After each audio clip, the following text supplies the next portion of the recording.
Nothing, nothing. And they would just start throwing their guitars and smashing everything. Nothing, nothing. Why? Why do young people in particular get so angry? Because there's no joy in their lives. Even they think in the beginning, oh, if I can get enough sense gratification, then I'll be happy. I haven't been happy so far, but I've been restricted from sense gratification. That must be the cause. So then they go with their other young friends and they try all kinds of sense gratification, thinking themselves very grown up and sophisticated. But guess what? That doesn't work either. And now they can't admit to themselves that they're wrong. So they try more and more and more sense gratification, and it still doesn't work. And finally, it ferociously doesn't work because they're very, very unhappy, and now they've piled so many inauspicious, sinful activities on top of whatever unhappiness they were already feeling. In the beginning, the children feel unhappy because we don't teach them who they are. We don't teach them that they're spirit souls. We don't teach them that they're children of God. We don't teach them the Vedic knowledge that every child of God is supposed to get as their inheritance. We cheat them. We withhold their inheritance, their real knowledge that they should have. And how are they supposed to live life without this knowledge?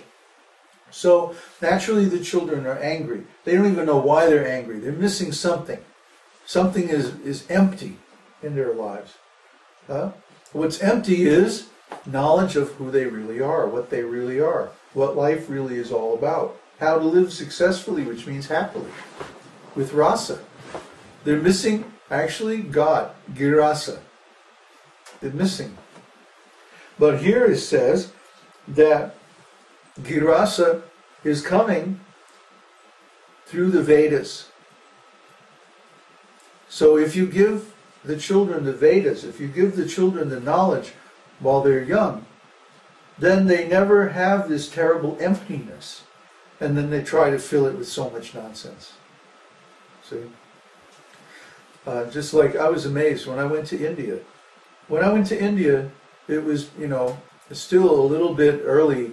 They hadn't modernized so much, and things were still pretty normal in India. In India, there's no such thing as a teenager. I mean, in the sense of an American rascal teenager, hanging around slouching. They get this, it's just like black people. Black people have this certain way of standing, a certain look on their face when they get around white people. And it basically means, I'm not going to serve you. I'm just going to be a lazy, useless rascal and not serve you because I'm angry at you, because your grandfathers and great-grandfathers did something to us. So teenagers get that same look, that same slouching, like just, You don't see that in India, or you didn't see it then. You see it now. But back in the days when I first went to India, you didn't see that. There was no, I went everywhere, but I couldn't find any teenagers. There were kids, and then there were young adults, suddenly. No teenager nonsense. Why? Because from the very beginning of life, they got some spiritual knowledge. They had some idea who they are, why they're here, what to do in life, how to get satisfaction, how to get rasa, how to get joie de vivre. And it's not through sense gratification. It's through doing our duty to God. Duty means regulated activities.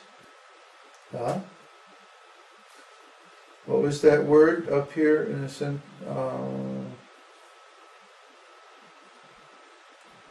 Brahmākṣara.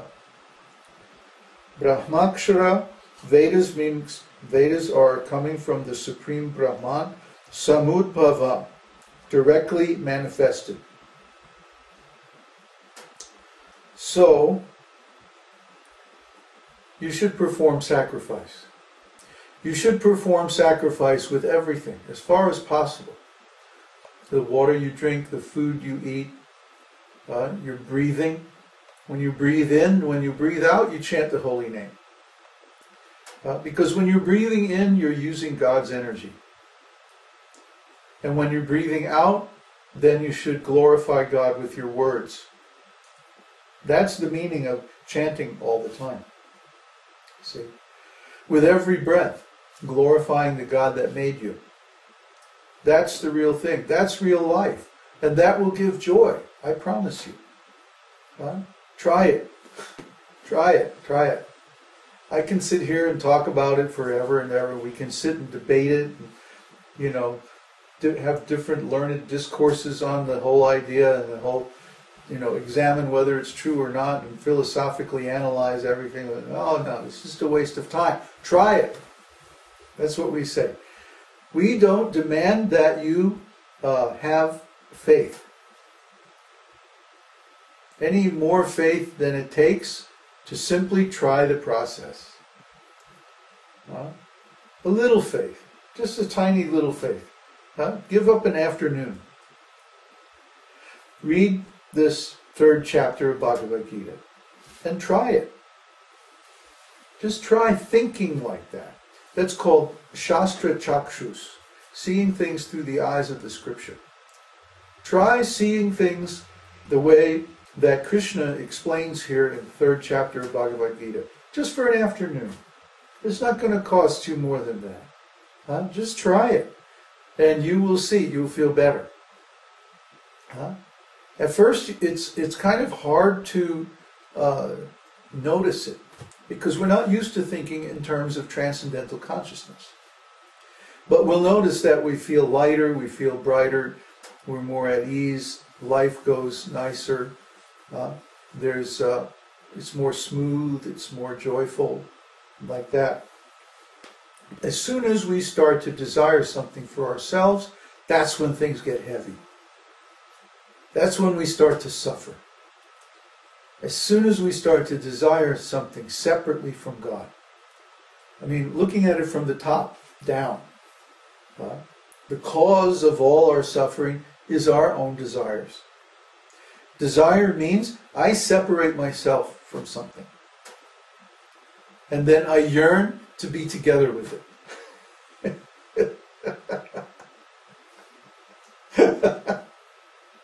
Duh. Money. I need money. I want money. It drives you mad after a while, like Scrooge, It's just madness. It's insanity. You think that money's going to make you happy? It's madness. It's crazy. It's fool's talk. It's nonsense. Money is not going to make you happy. You could have a whole room full of money. You could be bathing in money and still be completely miserable. Why? Because what you really want is transcendental happiness, rasa. You don't want money. You don't want love. You don't want things or stuff or positions or designations or titles or positions or power or fame or any of that stuff. You want transcendental happiness. You got to trust me on this. If you get transcendental happiness, you'll be like sitting on top of the world. You won't need anything. You can taste this transcendental happiness a little bit when you're in love. What's that? I got the world on a string, sitting on a rainbow. Got the string around my finger. That's the feeling. It's like, I know the secret of life. People get the same feeling when they're tripping sometimes. If they accidentally come across the secret. But then they come down and they forget it. And what's the secret? That everything we do is based on consciousness. And when our consciousness is in line, is in harmony with the Supreme, then everything is wonderful, everything's beautiful, we're in love. What a day, what a world, I'm in love. I used to be a jazz musician. But anyway, the process is to bring our consciousness into harmony or into line with God's consciousness. And how do we do that? By following His instructions. It's so simple. But because people are rascals, they don't want to follow any instructions. I'm independent. Yeah. Well, if you're independent, why are you so unhappy? Anybody can be independent, but you're full of so many desires. I want this, I want that, I want to do this, I want that, go there, I want this person, I want that, I want these things, I want money, I want that. Want. That's not happiness. That's the opposite of happiness. The more you desire, the more miserable